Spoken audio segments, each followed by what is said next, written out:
Untuk yang tidak diperbolehkan saat haid itu ada yang pertama ya, sholat baik wajib maupun sunnah, puasa wajib maupun sunnah, sujud tilawah, sujud syukur juga tidak diperbolehkan.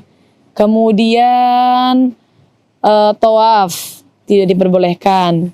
Kemudian membaca Al-Quran tidak diperbolehkan. Membaca Al-Quran landasannya adalah hadis Kanjeng Nabi.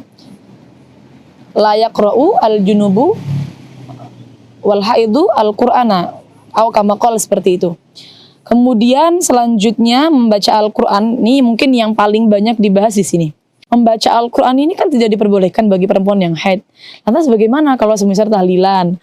Atau kalau semisal ingin berdoa tapi ayat-ayatnya Al-Quran? Nah ternyata di dalam pembahasan membaca Al-Quran ini, itu diberi alasan lagi oleh para ulama, diberi penjelasan lagi oleh para ulama, bahwa membaca Al-Quran itu yang tidak diperbolehkan adalah dengan niat membaca. Kalau niatnya tidak membaca seperti niat doa, niat zikir, maka diperbolehkan. Untuk perempuan yang haid ataupun yang junub tidak masalah. Jadi untuk permasalahan doa, kita mau naik kendaraan, doanya subhanalladzi sakhkhara lana hadzal qur'an sakhkhara lana hadza wa ma kunna lahu muqrinin. Itu dia. Nah, ini kan Al-Qur'an. Bagaimana? Boleh karena untuk tujuannya berdoa. Mau makan baca bismillahirrahmanirrahim. Bismillah ayat Al-Qur'an. Boleh karena tujuannya adalah berdoa.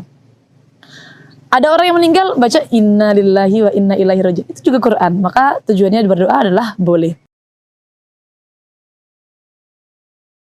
Ada juga lagi yang boleh, yaitu tujuannya adalah untuk menjaga hafalan.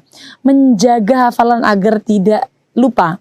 Maka kategori ini masuk untuk perempuan-perempuan atau orang-orang yang memiliki hafalan Al-Quran. Supaya tidak lepas hafalannya. Maka boleh murojaah ya, bukan menambah hafalan, murojaah untuk menjaga hafalannya agar tidak hilang. Karena niatnya untuk menjaga hafalan, seperti itu. Kemudian yang selanjutnya, membaca Al-Quran tidak diperbolehkan, selanjutnya memegang dan membawa Al-Quran. Teman-teman sekalian, yang tidak diperbolehkan adalah membawa mushaf. Mushaf itu sesuatu yang ditulisi ayat Al-Quran dengan tujuan untuk dibaca. Walaupun hanya sepenggal ayat.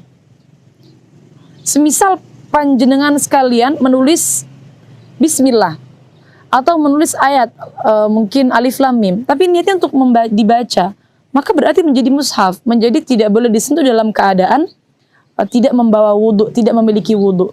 Sehingga kalau semisal bukan mushaf, semisal nggih, panjenengan nulis di papan bismillahirrahmanirrahim, tapi tidak tujuan untuk dibaca-baca. Tujuannya hanya sekedar untuk tabarruk, mengambil berkahnya bismillah. Karena kita merujuk pada hadis, setiap hal yang diawali dengan bismillah maka akan penuh dengan keberkahan. Nah, ini nanti bukan mushaf, sehingga menyentuh papannya pun tidak dipermasalahkan. Seperti itu. Yang banyak ditanyakan kalau seputar ini biasanya bagaimana hukumnya membawa tarjamah bahasa Indonesia yang sudah banyak beredar di Indonesia sekarang dalam keadaan tidak punya wudhu. Nah itu ya, atau dalam keadaan haid. Itu boleh tidak? Ternyata jawabannya adalah diperbolehkan membawa Al-Quran dengan tafsir yang bercampur dengan tafsir selama tafsirnya lebih banyak. Nah untuk di Indonesia ini kebanyakan tafsir yang digunakan adalah tafsir maknawi ya, tarjamah tafsiriyah, atau yang sudah bersifat tafsir. Karena biasanya di Indonesia itu kalau mentarjamahkan ayat Al-Quran, ayat-ayat yang memang perlu diterangkan ada catatan kakinya. Di situ dijabarkan lebih banyak, sehingga ini termasuk tarjamah tafsiriyah. Oleh karena itu, maka ketika bahasa Indonesianya lebih banyak daripada huruf Al-Qurannya, tentu diperbolehkan dibawa dalam keadaan tidak memiliki wudhu, baik bagi perempuan yang tidak haid ataupun yang sedang haid atau yang sedang berhadas besar. Kemudian yang selanjutnya, haram bagi suami menyetubuhi istrinya yang sedang haid, walaupun toh darah sudah berhenti dan dia belum mandi. Ya, selama dia belum mandi maka tetap diharamkan. Harus mandi dulu baru kemudian halal untuk disetubuhi, karena banyak sekali pertanyaan yang masuk juga mengenai ini. Bagaimana hukumnya bersetubuh dalam keadaan darah sudah berhenti, namun belum mandi? Haram hukumnya. Karena mungkin pingin mandinya sekalian begitu. Haid plus mandi junub, tidak boleh. Harus mandi dulu, baru kemudian halal untuk disetubuhi. Seperti itu teman-teman sekalian. Termasuk daripada yang diharamkan oleh perempuan yang haid adalah melakukan bersuci. Bersuci itu berarti bisa wudhu atau mandi besar. Jadi perempuan yang haid itu tidak diperkenankan melakukan bersuci. Semisal haid kemudian wudhu. Karena coba dulu dilogikakan. Perempuan yang haid sedang membawa hadas besar. Wudhu untuk menghilangkan hadas kecil. Bagaimana? Mau menghilangkan hadas kecil padahal dia sedang membawa hadas besar. Oleh karenanya tidak diperbolehkan, bahkan sampai haram berwudu ini untuk perempuan yang haid. Tidak dibenarkan argumen daripada masyarakat yang menganggap bahwa punya kebiasaan wudu maka nggak apa-apa wudu dilanjutkan. Tidak dibenarkan seperti itu. Tidak bisa disamakan juga dengan perempuan yang sudah berhenti darahnya akan mandi disunahkan berwudu.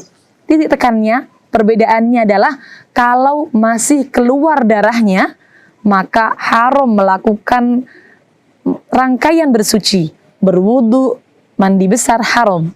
Tetapi ketika darahnya sudah berhenti, maka yang dari awalnya haram berwudu berbalik menjadi disunahkan untuk berwudu. Seperti itu. Selanjutnya adalah masuk masjid. Masuk masjid ini ada dua kategori ya. Ada menetap di masjid, ada lewat saja. Kalau hanya sekedar lewat, maka diperbolehkan dengan catatan tidak khawatir akan menajisi masjid, akan mengotori masjid dengan darahnya. Maka diperbolehkan hanya lewat. Lewat itu di dalam kutubus salaf disebutkan masuk satu pintu, keluar pintu yang lain. Kalau semisal muter-muter di dalam masjid, dia tidak berhenti, tapi muter-muter di dalam masjid, maka ini bukan kategori lewat sudah. Ini masuk kategori menetap di dalam masjid, al-mukthu. Nah, kalau menetap di dalam masjid, ini walaupun toh dia yakin bahwa darahnya tidak akan mengotori masjid, tetap diharamkan dalam hukum fikih Syafi'iyah.